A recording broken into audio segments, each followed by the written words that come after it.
Hey everyone, welcome to the Whole Assistant Podcast. Today we have a special treat. I have been doing more collaborations and I have been really trying to expose you guys to people who are doing some really cool things in our industry. So joining me today is Craig Bryson and Jodie Mears.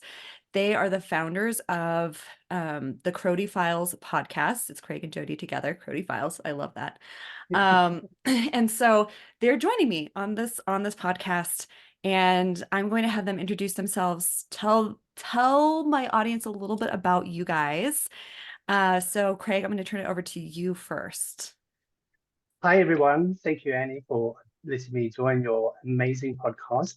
I'm Craig Bryson. I am a full-time EA, working as an executive for a global partner within a search firm. I'm also a co-host of the Crody Files. Awesome. Awesome.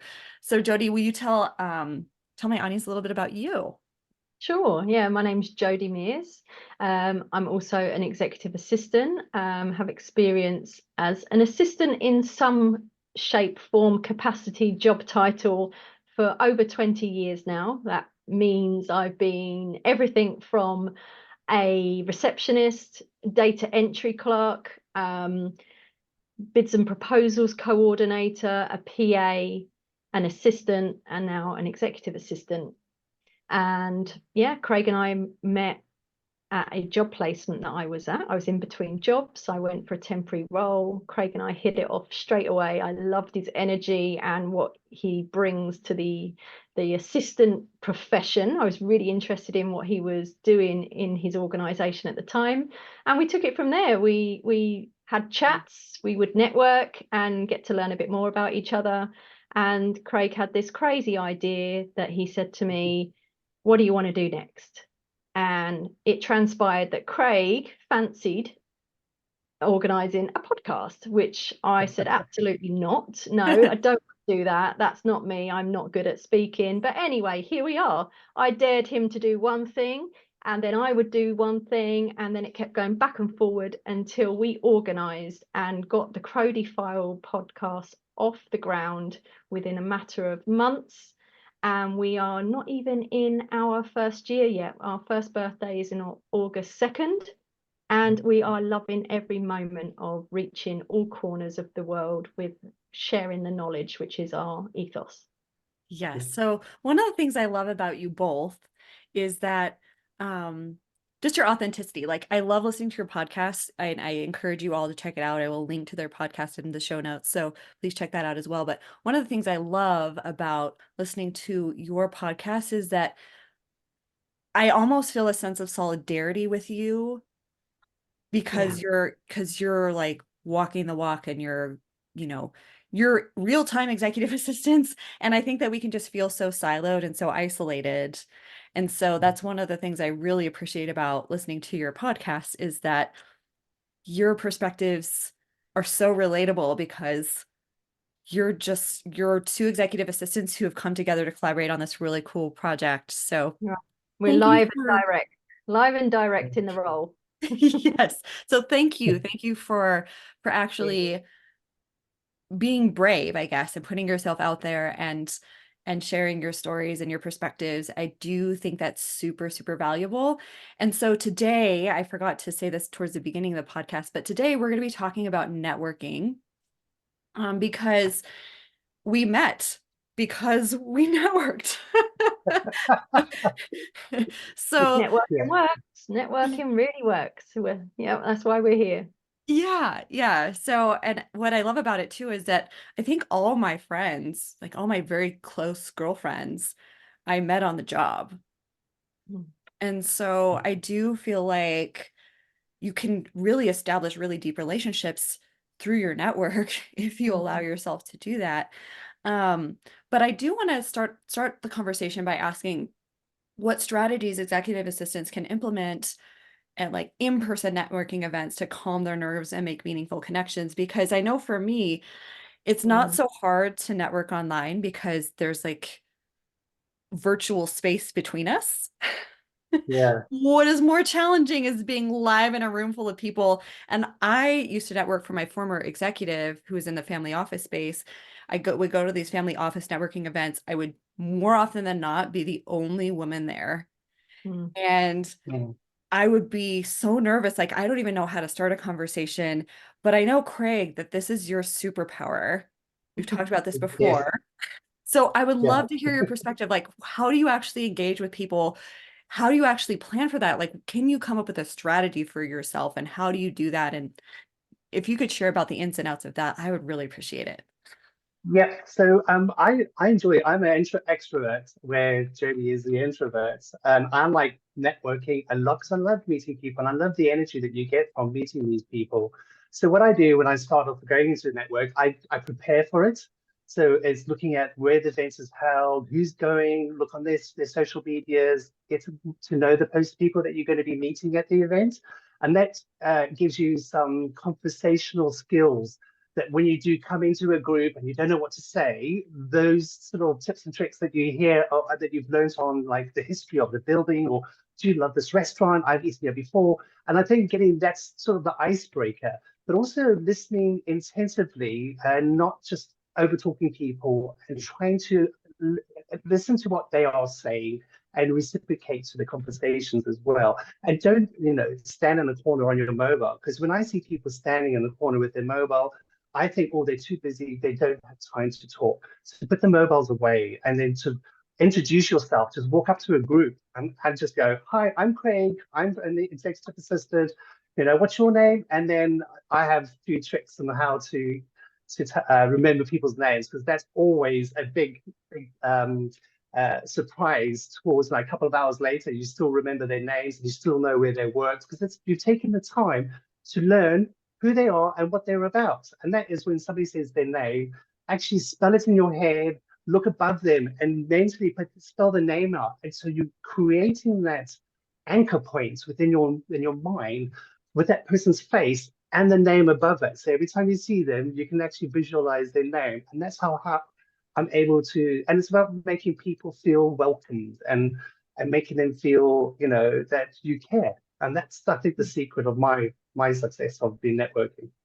Yeah. Yeah. Thank you for sharing that. I love the name thing because I am Mm. notorious for forgetting names. And I know, Jody, we talked about this yesterday. Like you're in the similar boat. It's really hard to remember people's names. Yeah, absolutely. Other than I know you from somewhere or I remember you, but you just cannot for the life of you remember that name. So implementing Craig's strategy for me and my learning style as well, that has been a game changer.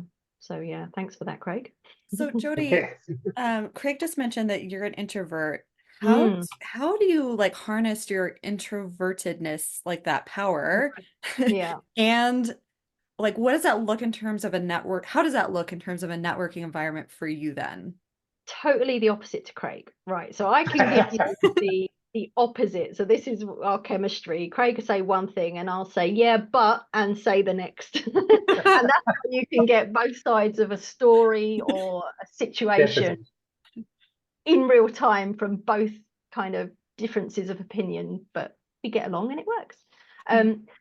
I'll start off by saying not even 4 years ago, you would never have caught me dead at a networking event. It was definitely not for me, did not see any value in it whatsoever.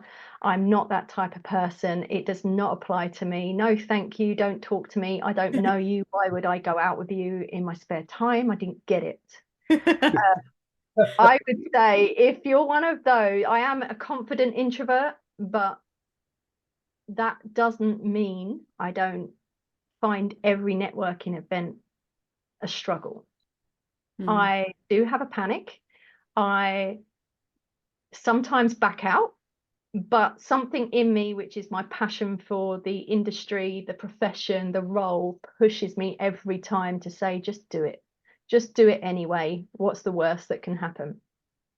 I would say that you mentioned, it's easy to network online because you're behind the screen, you're behind the keyboard.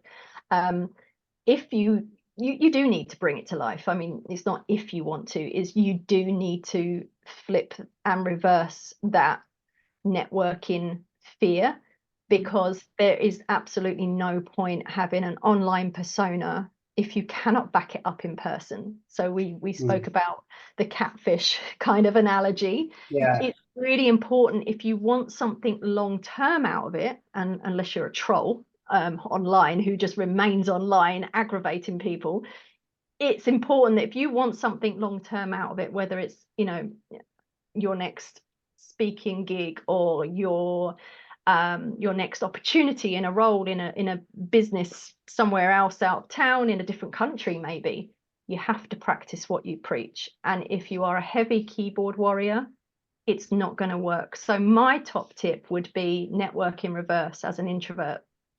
So practice networking in person first before you get confident networking online. That's really helped me.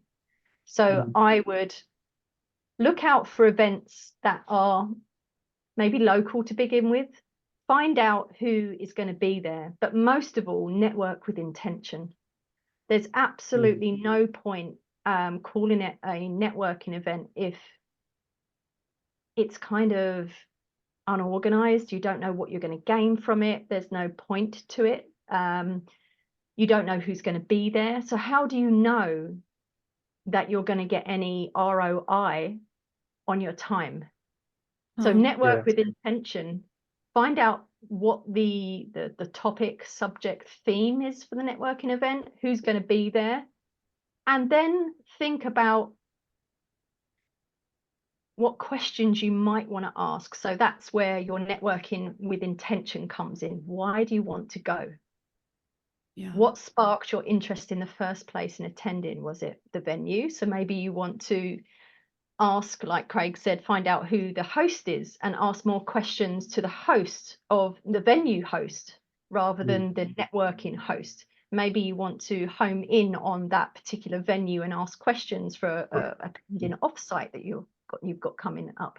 So as an introvert and a starter, going back to what I didn't like to do versus what I now do, I would say network in person first, practice in person, and then your online presence will just flow naturally and authentically. And network with intention. Be choosy with who you choose to hang out with, personally and professionally.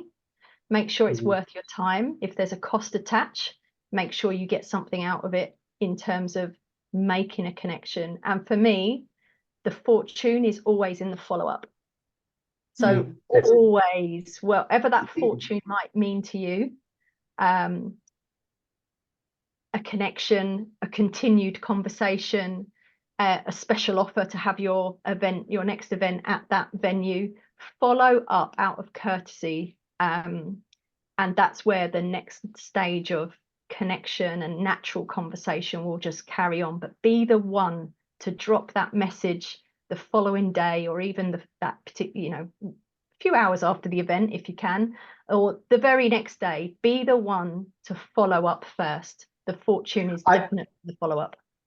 I agree, and the follow-up is great because if you're nervous of going to a new or a networking event, by following up on the first event that you do, you have that connection, and those people are going to be at that event as well, the next one. So you can always message them and go, "Are you going to this next event that kind of the whole assistants are going to be sort of holding?" And like, "Oh yes, I'm going to be there." So then you start buddying up with some people. So then you can go into a group so you're not alone all the time. So I think the first one is always nerve-wracking, but the second or the third one, you've actually started creating your own sort of little group of people that you will probably meet at networking. So that is a valid point that Jodie's mentioned. I love that. And I also really like what you said about being intentional about why you're going. I will say that for me, when somebody approaches me and they want something from me, Yeah.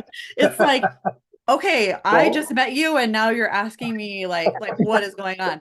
So I will say too, just from like another perspective on this, is like, you always want to view this as giving more than you expect to get. Like, yes. you aren't making a connection to get a new job. I mean, hopefully it will lead to that, right? But Exactly. who wants to hire the creepy person who's asking for a job at the first meetup? It's not So going to just happen. be aware of that in terms of the intention around it. Like you Mhm. may need a job, that may be your reality. And I always like to go to these things with a mindset of like, what do I have to offer? And also just knowing that I have a lot to offer someone. And I Yeah, will say too that I rely on my network a lot, like a yeah. lot, a lot. In fact, I'll tell this story. My friend Sarah, she is here in Denver. Shout out to Sarah if you're listening to this episode. She she reached out to me one time and she was looking for a very specific pen. And everywhere that she had researched was out of this pen in Denver. And she's like, Annie, do you know of anybody who may have access to this pen? Or I may know where I can get one of these. And it just so happened that I was with the home manager of my executive at the time, and I asked him, and he's like, oh yeah, he's a jeweler. And he was in his former life, so he happened to know where to get the pen.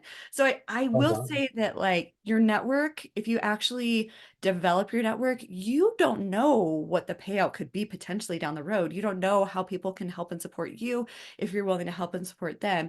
And I'm not saying that we want to make that like helping and supporting someone else a second job, but Mhm. generally as a people group, we are very helpful. That's why we're in the roles we're in, because we genuinely love to support and help other people. So that is your superpower. Leverage that when you're in a networking event, even if you're in need of something yourself in that moment. Um, so Absolutely. I think the intentional part comes from me being very unintentional for a long time and potentially, in hindsight, wasting time with not being honest with myself as to what I wanted out of going. Was it community?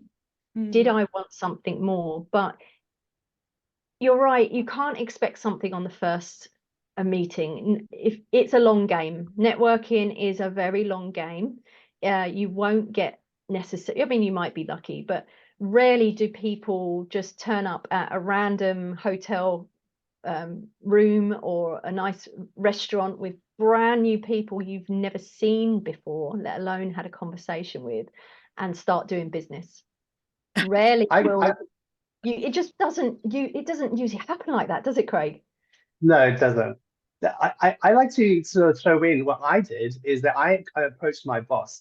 I've been working with him for like 7 years now, and we've got a lot of clients that would come back with more work for us. And I'm always dealing with the same EAs all the time. Never met them, but they just say, "How's your daughter?" "Oh, she's fine. She's now graduating." And it's just whole relationship that you have with these people that you meet over the emails. So I approached my boss and I said, what clients do you really want to get into the diaries and that? And he told me this whole little list. So what I did is I reached out to those EAs that I actually talk to all the time and say, I've got this restaurant down the road and I would love to take you 6 out to go. And one, it's showing the venue. So I go to my supplier and I say, well, I can bring 6 high sort of EAs that could come in and book your venue.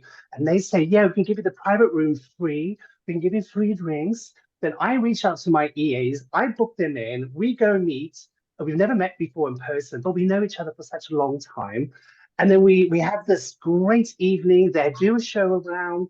And my boss, now when I email the EA and says, well, my boss wants to get into your boss. And she says, Craig, I can move Monday, 9 o'clock. I'll move his meeting there. Paul can have right inside that meeting there. So it's networking in a different way. And it's more of like sort of niche and sort of using your suppliers and getting your clients' EAs in there because nobody wants to pay for anything. But if you can sort of arrange it, it's great. And it's like, we never had this before. We never had this before. This is great. Well, So, that's a and now thing, isn't it? That's a ball. That's almost building on your internal network.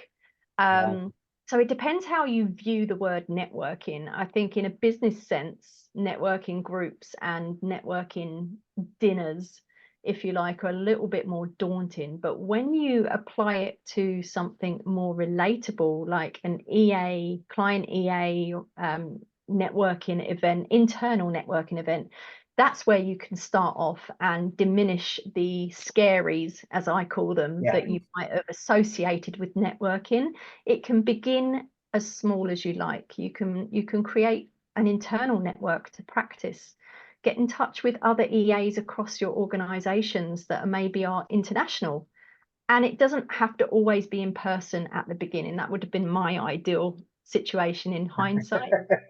Start off with maybe a monthly networking call and build up your relationships that way. And like you said, it will really foster those relationships for whatever comes your way later on in the down the line. If you are going to, you know, search for a new opportunity, it's not going to happen right away. You could get very lucky, but seldom do other EAs networking want to vouch for a new EA coming into that group for their skills, their authenticity, their achievements. You can't vouch for other people unless you get to know and can endorse what they're doing to then recommend them. So networking absolutely works. Don't think it doesn't work. Don't think it's not for you because you're not a business owner, you're an assistant. It absolutely is for you. And if you don't want to do it for yourself, maybe do it for your executive. Like you said, Annie, you used to do it on behalf of your executive. So you become that third person. You're not actually doing it for yourself, but in a way you really are. Because you could make connections on behalf of your organization and your boss. EAs talk to EAs, PAs, VAs, all assistants talk to each other globally. And you never know who was looking for someone just like you or just like your organization. You never know when that conversation is going to drop. Like, I know Jodie works for that company and I'm wondering if I can get my sales director in touch with her managing director. You never know when that connection is going to come into fruition, when you are going to be the star of the show, the star of the company. I would just say, just try. We've got so many tips and tricks for networking. Articles and blog posts. Yeah, I think also mentorship is great. If you know somebody that is really good and experienced, I would always sort of connect with them and ask them for guidance, because mentoring is great. And and it's not you reading a book or learning a sort of skill. You're having that connection and that relationship, and you can see what those people do and go, oh, I'm going to try that. And that's another way to feel comfortable in the networking environment. Like buddy up with a networking pro. Yeah, I also think too, like, we are so uniquely positioned to connect with the doorman. Like I think even about my internal connections in previous roles, and I was like best friends with Steve the doorman, and I was also really good friends with like these higher ups and these other like key players in my executives world. It's like that's what I love about the role, is that we can straddle so many different areas and avenues and make those connections. And I got to tell you, Steve got me out of a couple pickles a few times. He really did, like with regards to having deliveries and that sort of thing. Or I left my key card one time and I couldn't get out of the garage, and he actually was able to let me out. So because he knew me. We had a friendship, we had a relationship. So I think even when you think about who would be helpful for you to know, even though it may not be directly helpful for you in your role, having those other connections can be super helpful in the long run. And it doesn't have to come from like a disingenuine or like inauthentic place. It can come from a place of total curiosity. And I think that was my take on everyone. Like everyone I would come in contact with, I was just so curious about them and I just wanted to know more. And I think that's part of the reason why I became a coach. So I'm like, okay, so tell me more about that. Let's break it down, and walking them through the process of figuring out whatever it is we're working on. So I will say that having that curious piece about people and just being genuinely curious about them and what makes them tick is a great kind of vantage point and entryway into networking and into creating those relationships that will serve you long term. And I say that it sounds really bad because like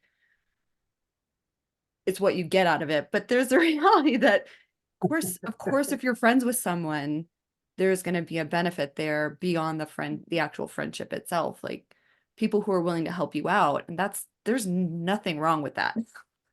No, I do that with, sorry. yeah. So go ahead. I do that with the internal with the reception. If I need a meeting room and I've forgotten to book a meeting room for my boss and the client's coming, the receptionist, she'll go, yeah, I'll move this and I'll sort that out. I'll get this in. And it's great. And then I later on during the week I give her a box of chocolates and say, thank you for getting me out of that sticky situation. And it's that nice sort of showing that you gave that helped, somebody helped you, and recognizing that and giving that thank you back. They always remember that. They always go, oh, I wonder if I'm going to get another box of chocolates from him. Yeah. You never gave me chocolates yet. Yeah, Craig, get on it. Get on it. I swear I've got you out of a lot of sticky situations in the past year. All right, I'll expect that one, Craig. But I think a really good skill we all hold naturally is we're people connectors. So we're almost like the go-to people. Well, we're known as the go-to people of the office. We're known as the oracle of information. We're known as the know-it-all of the office because we get to hear, absorb, track, store so many different pieces of information, policies and procedures. We know it all. It is our job to know it all or know the people who know it all. So connecting people with people, I think, is something that every assistant is naturally amazing at. And if I can be that go-through road, that conduit between connecting people, then in a way, I am the networker. So don't think that you don't know how to network. You absolutely do, because of your natural skill as an assistant to be a people connector. That in itself is networking and internal networking. So work your magic. Yeah, working your magic with the people you already know and have relationships in the office. You go to different departments, you know how accounts work, you know who to go to for IT help. It's not coming out of the blue in a blank email that's cold. You know how to get what you want when you want it in a really lovely, diplomatic, authentic way. And that's what I love about assistants, is we all carry that personality trait within us. And I think that's why we get along so well, even, networking. Like right now, you were an assistant, Annie, and we already know, we get you on that professional level, because we must hold elements of each other's persona because we were and are executive assistants. Yeah, that's one of the things that I love about my EA community and about us as EAs. It's like you're already starting here with someone. Like you're already starting a step up because you just intrinsically have a mutual understanding, and nobody understands the role of assistant like another assistant. Nobody, because the role is so unique. I think it's the only role of its kind that is so unique in terms of its value add, in terms of who you're supporting. Like all of those factors, personalities and everything are really strong. Whereas like if you're a marketing associate, you're basically going to be doing the same thing at every job. But executive assistants, the role is so varied and it's so dependent on the executive and the need and personalities and all of that, that it's a very unique role. So this episode is going live during Administrative Professionals Week 2024. And I really do hope that it inspires you all to grow your network of executive assistants. I really do feel like we are stronger together. I really do feel like we can come alongside and support one another, and we can encourage one another, and we can be helpful to one another. And we may have a different take on a situation based on our experience that you may not be aware of. So really that community piece is really important, especially for executive assistants, where we do feel so siloed in our day-to-day, to get out of that weeds, to get out of our silos for a little while and come together and like have conversations. And I'm always impressed whenever I train for a company or I'm brought in to speak or whatever, the collective knowledge in the room. Oh yeah. It's just, I'm in awe of it every time. I'm like, there is so much collective knowledge, and how much of that are we actually sharing with one another? How much of that are we actually leveraging to help one another succeed and grow? And so just something to be aware of when we are in our day-to-day, heads down in the weeds. Like if you can look up long enough to reach out to someone and make that connection, it can be powerful and it can serve you long term. So And I you just know, get it's not goosebumps that. thinking about it. Yeah, I do too. And one thing that struck out to me as you were saying that, do you know why I like networking with assistants and even turning up and in person as an introvert? How how and why it is easy to network in person first with assistants rather than strike up relationships online. They're the Yeah. only people who don't start a conversation off with, so what do you do? Mm. What is exactly does an assistant do? You don't have that conversation. It's so annoying because you just don't even know where to start.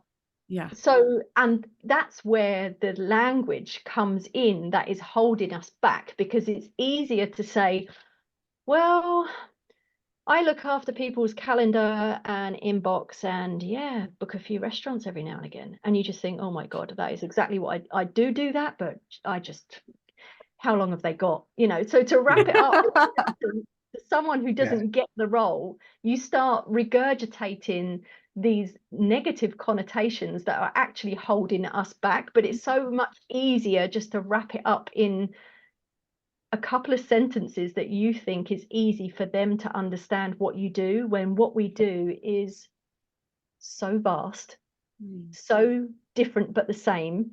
It's such a contradiction. It's everything. And some people do describe what we do as, oh, I just do everything, because it is so big. The role is big. It could be as much or as little as you want it to be. And that's why I love networking with assistants. And your silo part as well struck a nerve with me, because for years I was under the impression that EAs, PAs just put their heads down and you just get on with it. You know, just get on with your work. Everyone's happy, everyone's supported. I never had the concept of sharing knowledge or knowledge shared with me in such a life-changing way. So that's part of my drive, goal, and mission now, is to let everyone know what I know, because what I know now has taken me so long to figure out, over 20 years. I want everyone to be able to fast track and be better than I'll ever be just through sharing knowledge. And we shouldn't be fearful for sharing knowledge, because it all comes back to our unique personal brand. I might be able to do the same things you can do, Annie, and vice versa, but no one will be you and no one will be me. So I should not be fearful in advising you or pointing something out to you or even teaching you a new way of organizing, blah, blah, blah. You're not going to come and take my job. Yeah. It's not a fearful piece. And when you can release that, it's such a relief, isn't it, Craig? It's to know you share knowledge without the fear of being taken, without the fear of someone copying you or someone imitating you, because you might move in on me. And that's the experience I've had in the past, and I just want to flip it and make sure that no one has that going forward. Just share what you know, but no one will be you. Yeah. Yeah, it really does take a level of self-awareness. And I think that we can be very territorial with our roles.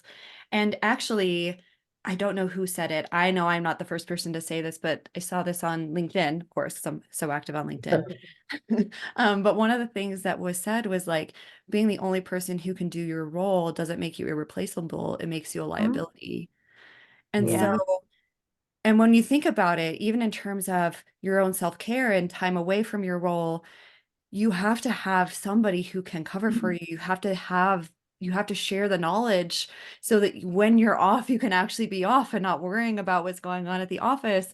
Not to say that your executive won't feel the void of you not being there to support him or them, but for sure, that knowledge sharing piece can be super powerful and can also kind of help us reframe for ourselves an insecurity that we're having and name that as an insecurity instead of kind of being thoughtless about it and just being super, like, there again, territorial. So I think, Or paranoid. Yeah. yeah, I think that's really wise for sure. I created I've created a SharePoint called Share the Knowledge, and I like the fact that when people look up on that Share the Knowledge and go, "Oh my God, I didn't know we could do that. Oh, we could do that," and seeing their faces light up when they've found the answer and they go, "Oh, that's great," and that knowledge, I like that. I like to see how people are elevated and got all that information that they need, and I don't like to hold everything back because it's unfair and network, learn, and grow. And we're not going to grow by holding all our cards to our chest.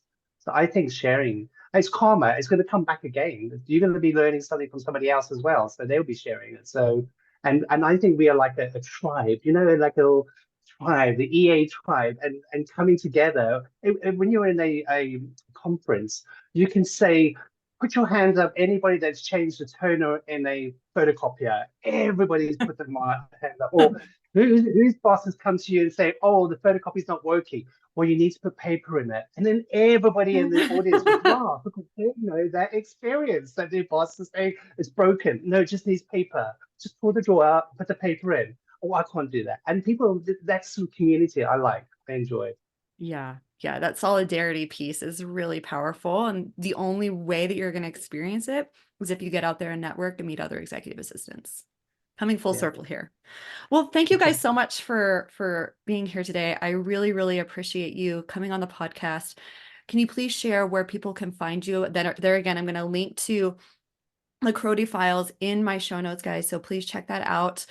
But also, can I link to your LinkedIn profile so that people can connect with you on LinkedIn? Okay. Absolutely. Of course. Yeah, we want to hear from you all, and yeah, send us messages. Let's stay in touch and have authentic connections and check in on each other. Share what you know. Oh, absolutely. We're all about that. I like little people out there listening. I want you to try that name thing and how to remember somebody's name, and then message us on LinkedIn to see how you got on and if it worked. Yes, I feel like that's gold. It's going to be gold for me, I know. And I'm a very visual person, so I like the idea of like spelling it out above their heads, like visualizing that, and I think that will really help me for sure in those situations. Okay, guys, thank you so much. I really appreciate you coming on. It's been an honor and a pleasure, and we must get together and do this again on the podcast soon. Let's do it. Definitely. Do it. Thank you. Bye-bye for now. Thank you. Bye. Thank you. Bye.